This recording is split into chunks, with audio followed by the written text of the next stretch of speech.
শুক্রবার বিকেলে মহানগরীর কাশিমপুরের ৩ নং ওয়ার্ডের গোবিন্দবাড়ি এলাকায় আকাশমণি বাগানের ভিতর থেকে অজ্ঞাতনামা ৩০ বছর বয়সের এক যুবকের মরদেহ উদ্ধার করা হয়। নিজস্ব প্রতিনিধি আরমান হোসেনের প্রতিবেদনে দেখুন বিস্তারিত।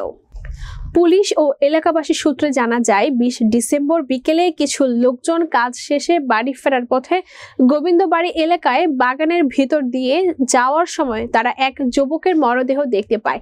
পরে পুলিশকে খবর দিলে থানা পুলিশ এসে মরদেহ উদ্ধার করে গাজীপুর শহীদ তাজউদ্দিন আহমদ মেডিকেল কলেজ হাসপাতালে পাঠায়।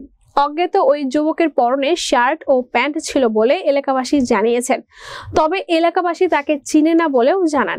এ বিষয়ে কাশিমপুর থানার অফিসার ইনচার্জ সাইফুল ইসলাম জানান, লাশ উদ্ধার করে ময়না তদন্তের জন্য গাজীপুর শহীদ তাজউদ্দিন আহমেদ মেডিকেল কলেজ হাসপাতালে পাঠানো হয়েছে। ময়না তদন্তের রিপোর্টের উপরে আইনগত ব্যবস্থা গ্রহণ করা হবে বলেও তিনি জানান।